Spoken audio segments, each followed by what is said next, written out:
موضوع الندوه كان مهم والصديقين الصديقه جينا نروح نعزيوها بالغياب وكيف كيف سي شريف مهم نسمعوهم ومهم نقراو كيف كيف في هذا الاتجاه.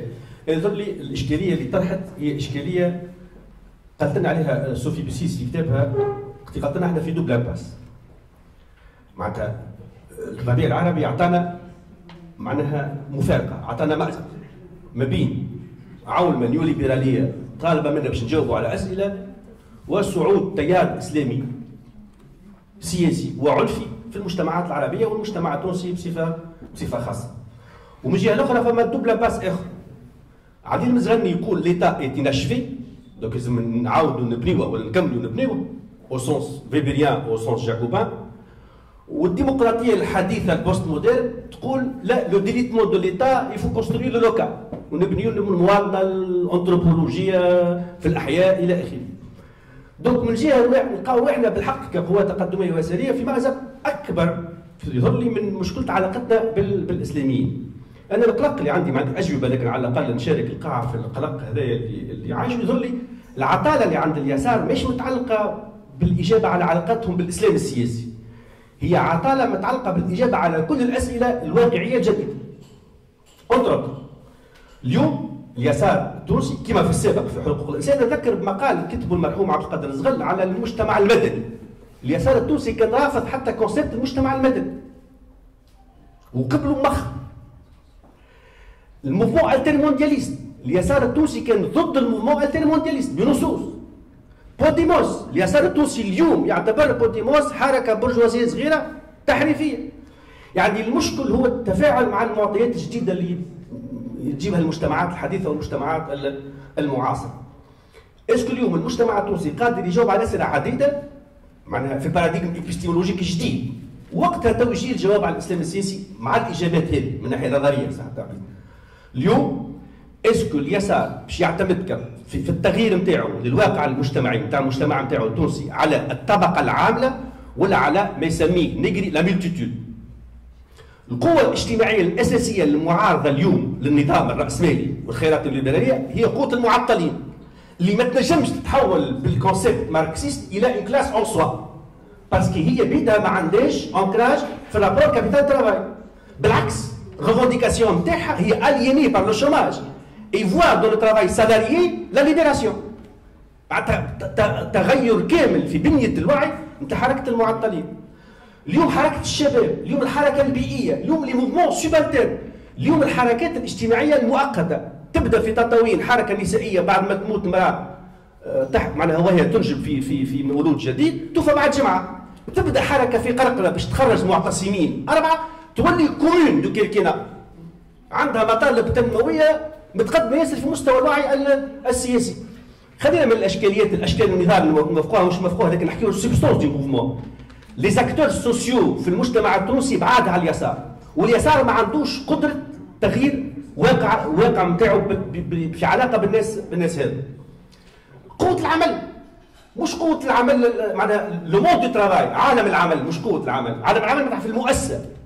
اليوم المجتمع التونسي اليسار التونسي ما عندوش اجابات على المؤسسه المنتجه والمشغله اللي تعمل في اطار الاقتصاد المهيكل المنظم قدام لافاريات، قدام الرشوه، قدام التهريب، قدام يسميه حمزه هو هذايا مازلت قريت له شويه الاقتصاد الخط في بن قردان والجبل والاقتصاد الغير مهيكل. اليسار التونسي اليوم يعني مازال ما عندوش اجابات على الاحياء الشعبيه. كسروا مقر الحزب العمال اللي كان وقت اللي الخوذه نتاع لجان حمايه الثوره في حاله تضامن، وقت اللي ركحت ركح المناخ للسلفيين ما عادش فما ثوره واستكمال مهام الثوره، حزب العمال ما يلزموش يكون عنده مقر في حياته ضامن كسروا الاورديناتور. دونك المشكل الاساسي اليوم بالنسبه لليسار ونكمل هو الاجابه على علاقته بليزاكتور سوسيو جدد في المجتمع.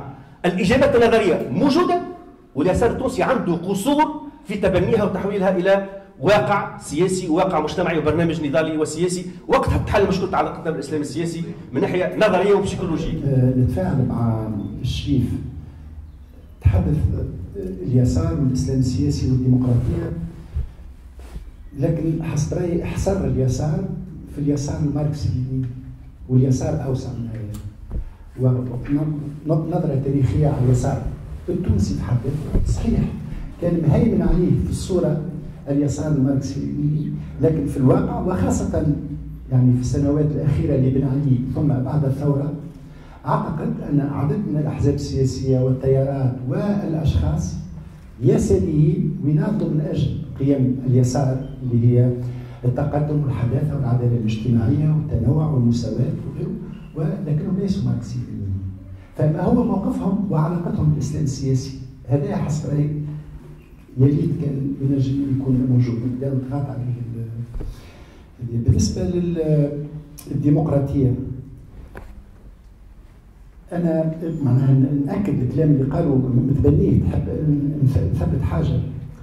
صحيح اليسار الماركسي اليميني كان يعتبر الديمقراطيه خدعه برجوازيه، والاسلام السياسي يعتبر الديمقراطيه بدعه غربيه. والزوز على مستوى الخطاب وبحكم التطور السياسي اللي وقع في البلاد والعالمي، خطابهم ولا متبني ما كانوا يعتبرونه بدعه او خدعه. لكن هذا على مستوى الخطاب. على مستوى الواقع، اذا كان يعتبروا الديمقراطيه هي عدد مجموعه من القيم نظمها عدد من الميكانيزمات ويحرسها ميزان قوى. هذه الثلاثه عناصر الاساسيه في النظام اللي تحافظ على النظام الديمقراطي. فهل ان قيمه كقيمه المساواه مساله تابعه يعني مساله بسيطه نجم تتبدل مع تبدل الانظمه السياسيه، والا هي اساس من اسس الديمقراطيه لا يمكن المساس به. هنا وين المفروض يقع الحوار اللي بداه 18 اكتوبر واللي الدستور ركز جزء منه، ولكن على مستوى المجتمع، على مستوى القواعد الاطراف السياسيه حسب رايي مازال مش مستوعب. بما فيها داخل اليسار وبصفه خاصه داخل اليسار الماركسي الليني، اللي وقت نقعدوا في القهاوي ونحكيو يحكي على ديكتاتوريه البروليتاريا ويحكي على الحقوق البرجوازيه ويحكي انا نفس المنطق بتاع السبعينات، لكن على مستوى الخطاب الرسمي فما سكيزوفريني تامه. وهذاك علاش نحن بحاجه الى رفع هذا اللبس وتعميق هذا الحوار. وانا اليساريين نطفق قدام دارنا قبل تطفي، ولكن كذلك انا احنا نبادروا بهدايا باش يولي تحاججنا ضد الاسلاميين او غيرهم اللي يرفعوا في الشعار يبدا اقوى بالنسبه لهم. فهذاك علاش نحن بحاجه الى مراجعه والتعمق في معنى النظام الديمقراطي المنشود. نحن ندعو الى دوله ديمقراطيه. ماذا نقصد بدوله ديمقراطيه؟ يعني انت كحزب عمال مثلا يجي مسائل نهار اللي تاخذ السلطه عندك الاغلبيه في السلطه، كيفاش باش تعمل في اللي على مستوى نظري تعتبره حقوق برجوازيه وغيره كما يحكيوا الاولاد، يعني كيفاش رابطه حقوق الانسان تاريخيا كانت تعتبر منظمه برجوازيه وكنا رافضين الدخول فيها والانخراط فيها وكنا نعتبرها منظمه هبطها كارتر. بالطبع مش الكل اكيد. حطيتونا مونوليتيك alors que انا جي انسيستي سامحني كنقطع عليك عياش. لا لا جو في انترفينير في لازم بعد نعاود. لا عندك الحق بالطبع مش الكل. انا عام 84 منخرط في فرع قفصه رابطه حقوق الانسان ومتعاركين معايا اصحابي. انا عام 83 رئيس نادي سينما في القصرين، واصحابي الوطنيين الديمقراطيين وغيرهم كانوا يعتبروني منخرط في النظام الراسمالي العالمي ونسمح في البرجوازيه وغيره، وجماعه نوادي السينما كانوا رافضين الدخول فيها. اذا مش الكل بيان سور مش الكل، لكن التطور هذايا آن الوقت انه ينتشر على مستوى الراي العام والقواعد بالاحزاب السياسيه، لانه خطابها غير معناها منسجم مع هذا. أنا حبيت فقط نأكد على نقطتين هذوما وشكرا. En discutant avec Hussein lors de la pause café, s'est dit qu'il n'y a pas d'islamistes présents, donc je vais m'improviser un peu avocat des islamistes ici. Alors, ce qui me, franchement, je vais parler en toute franchise. Dans pas mal de conférences ou de séminaires organisés par la gauche ou par des associations pour parler justement d'islam politique, on voit que, dans certaines manières, on a tendance à faire le procès de l'islam politique. Et je veux dire, le plus important, c'est vraiment, je pense, que c'est de comprendre l'islam politique. Évitant, c'est de dire que les islamistes improvisent, ou plutôt instrumentalisent la démocratie, ils adhèrent par tactique, etc. C'est ce que malheureusement Ginette lui-même n'est pas là, mais c'est ce que j'ai compris en tout cas de son intervention, et même un peu chez Fajani sur fait un peu ce petit raccourci, et vous me corrigez si je... Et j'aimerais rebondir sur la première remarque qu'a fait Hicham, en reprenant justement la phrase justement de notre ami ici présent, je suis désolé, j'ai oublié le nom, pour parler, voilà, c'est ici exactement, pour parler justement de la démocratie. On ne joue pas le jeu de la démocratie impunément. Et si la gauche est venue à la démocratie par glissement, pourquoi les islamistes ne viendraient pas à la démocratie par glissement? D'une, quoi. De deux, vraiment, je veux dire, de deux, on parle beaucoup de l'islam politique, mais les islamistes en Tunisie, du moins, ont toujours cherché à être inclus, ont toujours négocié ou cherché à négocier une forme d'inclusion dans le système politique tunisien. En 89, on leur a demandé de changer de nom, ils ont changé, de l'Etija al-Islam et al-Nahda, etc. Donc je veux dire, les islamistes n'ont jamais été révolutionnaires. Et j'ai l'impression, donc, du coup, que c'est important réellement de prêter attention à l'évolution de l'islam politique en Tunisie. On passe comme vous l'avez bien démontré, des associations de prédication à un mouvement plutôt politique, etc., qui a peut-être eu des penchants un peu révolutionnaires post-79, après Khomeini, etc., mais qui a vraiment réellement renégocié ou voulu négocier son intégration, pour finir exclu, etc. Et on oublie toujours que cette génération des fondateurs, c'est elle qui a eu le pouvoir. Moi, j'ai eu des discussions avec des islamistes égyptiens depuis 28, ils me disent « Non, mais réellement, vous comprenez, c'était difficile de faire ça, mais je veux dire, de faire des concessions. Mais on est vraiment impressionné par la capacité des gens de Nahda de faire ces concessions-là, de lâcher le pouvoir. Sachant que la génération des fondateurs qui a fondé le mouvement, Ranouchi, etc., elle a connu l'exil, la prison, elle a connu le pouvoir, elle a lâché le pouvoir, et aujourd'hui elle est dans une situation où elle veut transformer le parti. On parle de séparer le religieux du politique, etc. Et je veux dire, c'est pas facile pour eux. Réellement, mettez-vous à leur place. Qu'est-ce qu'il va dire Ranouchi? Allez, on renonce à la charia. C'est ce qu'ils ont fait à travers la Constitution. Bon an, mal an, qu'ils soient convaincus ou pas, c'est la règle. Ils ont accepté la règle, et cette règle-là se joue et se jouera et déterminera aussi, elle sera une règle utilisée par certains acteurs contre d'autres dans leur congrès, dans le prochain congrès. C'est ça le jeu de la démocratie, je veux dire. Prenez-les au mot. À la fin, le roi peut-être sera nu, à la fin, hein, ils vont se séparer de toutes leurs idées, ou peut-être ils vont se mettre eux-mêmes hors jeu. Mais on ne peut pas toujours leur demander « il faut abandonner ça, il faut clairement dire ceci, cela », parce que personne ne le fera. Je veux dire, le cardinal de Ré avait un mot qui était très bon, il disait « on ne sort de l'ambiguïté qu'à son détriment ». Et mettez-vous à la place de Ranouchi. S'il dit « on a abandonné la charia, on a abandonné cela », eh ben, il ferme sa boutique et rentre chez lui. Non, réellement, je veux dire, il abandonne son fonds de commerce et il rentre chez lui. Alors, c'est pas évident, je veux dire. Le problème aujourd'hui, c'est que ces injonctions à Nahda de clarifier sa position sur ça, comme si c'était des trucs doctrinaux. Il faut vraiment penser, l'islam politique, c'est pas l'islam. L'islam politique, c'est l'idéologisation de l'islam. C'est le passage de l'islam en tant que religion à l'islam en tant qu'idéologie. Et avec l'idéologie, on s'arrange. Les arrangements sont toujours possibles. Et comme la gauche s'est arrangée avec l'idéologie, les islamistes vont s'arranger.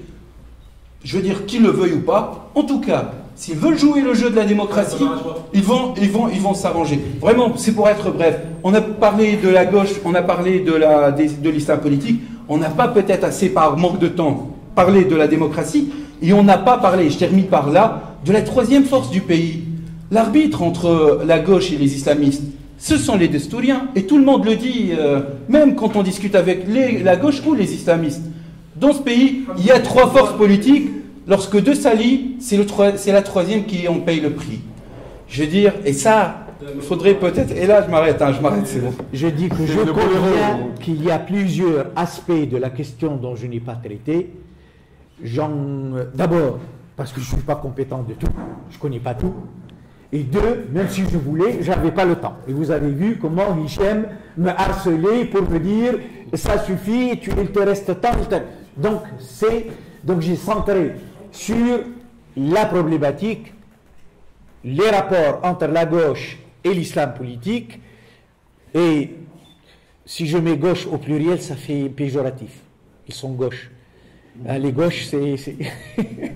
Donc, disons la gauche plurielle, diverse, et l'islam politique dans sa diversité. Et j'ai parlé des différents courants qui traversent l'islam politique en parlant de Hizb ut-Tahrir, les salafistes prédicateurs, et par prédication, les salafistes par le djihad, les salafistes par l'exemple, les salafistes par le sabre, etc. Et ça existe. Et j'ai dit que cela aussi se reflète au niveau de Nahda. Et je n'ai pas voulu parler de duplicité, j'ai plutôt parlé de diversité au sein et de l'islam politique et de la gauche, comme au sein du mouvement Nahda. Parce que si je vais me mettre à parler de duplicité, je suis au niveau des intentions. Et au niveau des intentions, personne ne le sait. Moi, ce qui m'intéresse, ce n'est pas ce que pensent les gens, ce qu'ils font, ce qu'ils disent publiquement. J'ai toujours accepté de discuter, mais publiquement. Et avec tout le monde. Mais à condition que les débats soient publics, parce que pour moi c'est très important, ce qu'on dit publiquement, le discours qu'on tient publiquement nous tient. Certains, apparemment, ça ne les gêne pas de tenir publiquement des discours différents, mais ça les tient, ça les rattrape, parce qu'on pourra le rappeler dans telles circonstances. Vous avez dit publiquement tel point de vue, et aujourd'hui, publiquement, vous dites la chose, et on veut la justification. Donc, ça, pour moi, c'est très important, et les débats en catimini ne m'intéressent pas beaucoup. Alors, et c'est pour cela que je dis également que la question n'est pas ni d'avoir peur, ni demander des professions de foi. L'évolution de la gauche, comme de l'islam politique, comme de n'importe quel phénomène politique, c'est une question de contrainte. Hier, j'ai discuté avec des amis quand on était au cimetière pour Ahmed Brahim. J'ai dit, qui aurait imaginé il y a 10 ans qu'Abd Fattah Mourou marche dans le cimetière avec des femmes pour l'enterrement d'un homme de gauche. Alors il m'a dit oui, quelqu'un m'a répondu oui, les islamistes, c'est la duplicité. Donc, là, je lui dis peu importe. Pour moi, ce qui m'intéresse, c'est un indice de l'évolution de la société tunisienne. Mais c'est très important. Il n'était pas le seul. Il n'était pas le seul. Il y avait d'autres qui étaient présents. Et pour moi, ce n'est pas que lui, il est sincèrement évolué ou pas. C'est l'évolution de la société tunisienne qui a imposé à la gauche de tenir des discours démocratiques et à l'islam politique d'adopter des positions. C'est ça qui est le plus important. Et c'est pour cela que je reviens. Alors, mon ami Nabil Azouz dit, c'est quoi islamisme? Je connais qu'une seule chose. Il se trouve que, effectivement, le problème n'est pas les mots. L'intégrisme, le fondamentalisme, l'islamisme. Moi, j'ai retrouvé ce concept de islam politique correspond à une réalité. C'est Hamza, je crois, qui a parlé de l'idéologisation de la religion. Ce phénomène a concerné toutes les religions en réaction à la modernité et essentiellement en réaction à l'invention démocratique. Le pouvoir politique a une autre légitimité que celle qu'il tirait auparavant des religions. Et donc, c'était un traumatisme. C'est-à-dire, le politique n'a plus besoin d'eux. Alors, on a idéologisé les religions pour opposer aux idéologies modernes des idéologies religieuses qui fonctionnent de la même façon. Totalitaire, globale, intégrant tout. Donc, ce phénomène-là, dans l'histoire, s'appelait en France le christianisme politique. Je l'ai trouvé chez François Mauriac dans un article écrit en 1945 dans Le Figaro où il disait la laïcité dont tu parles, mais personne n'est contre. Depuis la fin du christianisme politique, tout le monde est pour la laïcité. Et cette question de la laïcité et de la démocratie, il y avait deux attitudes à l'avènement de la Troisième République. Il y avait les héritiers du jacobinisme qui voulaient revenir, rééditer l'expérience de Robespierre. Et qui disaient, pas de liberté aux ennemis de la liberté, l'Église est l'ennemi de la liberté, il faut éradiquer l'Église, il faut chasser les congrégations. Et ceux qui tenaient ce discours-là, c'est ce qu'on appelle, on les appelle les AOC. Vous connaissez AOC, appellation d'origine contrôlée. Et en fait, c'est les athées d'origine catholique. Ernest Renan, Émile Combes, qui avait cette position éradicatrice. Et en face, il y avait ceux qui disaient « Occupons-nous du lien social », oui, nous aussi, « Occupons-nous du lien social », créons un nouveau type de lien social à travers la culture, à travers les services publics, à travers de nouvelles solidarités qui arrachent les individus, les citoyens aux solidarités mécaniques de proximité, de confession, de village, de terroir, de famille, et qui les émancipent à travers cela vers les solidarités organiques. Le grand théoricien était Durkheim, de la Troisième République pour ce lien social. Oui, Jaurès, il a rejoint. Jaurès, Ferry, Aristide Briand, Ferdinand Buisson étaient tous sur cette position-là, contre la position éradicatrice d'Émile Combes et d'Ernest Renan. Donc, et effectivement, c'est ce qui est. Et Paris, faisons notre travail, créons un nouveau type de lien social, et les hiérarchies cléricales suivront ou ils seront balayés par l'histoire. Et bon, bien sûr, il y a eu ça, il y a eu la régression avec le régime de Vichy, et les compromissions avec le régime de Vichy de la hiérarchie cléricale. J'ai des ouvrages, mais vraiment faramineux, à côté de ce qu'écrivent Rachid Ghanouchi ou Saïd Qutb ou Hassan el-Banna et les autres. C'est du pipi de chat à côté de ce qui a été écrit par les théoriciens du christianisme politique, donc à cette période-là. C'est une copie pâle. C'est une copie pâle de ce qu'ils disent. J'ai fait un travail là-dessus. Malheureusement, je ne peux pas y revenir maintenant. Donc c'est ça qui est le plus important. Créons un nouveau type de lien social. Oui, dans les discussions du 18 octobre, la question sociale est absente. La question économique est absente. Pourquoi? Donc c'est très important de rappeler cela. C'est créons un nouveau type de lien social, et c'est ce qui va créer un rapport de force qui va faire évoluer tout le monde. Tout le monde sera obligé par ce rapport. Je m'en fous des intentions des uns et des autres. Je m'en fous des professions des fois. Qu'est-ce qui, dans la société aujourd'hui, permet des évolutions sans retour? C'est-à-dire des évolutions certaines. Eh bien, aujourd'hui, on n'a pas créé ni ce lien social de type nouveau, ni ce rapport de force en faveur de la culture démocratique. Et évidemment, je suis d'accord, c'est quelqu'un qui avait défini la démocratie par trois, des valeurs, des mécanismes et un rapport de force. Il faut tenir compte de ces trois. Effectivement, dans la démocratie, il faut tenir compte de ces trois. De ces aïesh. Donc, voilà. Donc, voilà ce que je... Évidemment, il y a beaucoup de questions qui ont été évoquées. Bien sûr que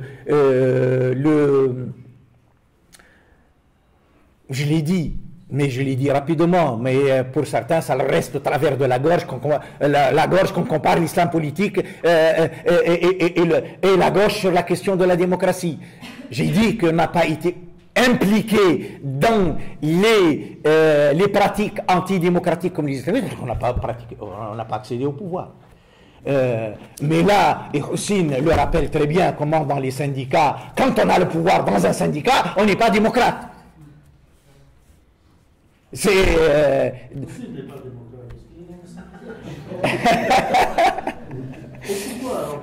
En plus. Mais bon, je ne dis pas que c'est automatique. Je ne dis pas que c'est automatique. Mais c'est vrai que c'est ça. Mais il y a des petits pouvoirs. Donc, alors, revenir à la définition de la gauche. Je ne vais pas faire comme Deleuze. La gauche, c'est réfléchir le monde, puis son pays, puis sa famille, puis soi-même. Et la droite, c'est l'inverse. C'est vrai que ça, on a besoin de rediscuter tout cela. Tout cela est à discuter aujourd'hui. Mais pour moi, la question importante aujourd'hui, c'est comment intégrer la question de la liberté sans renoncer à la question de la justice.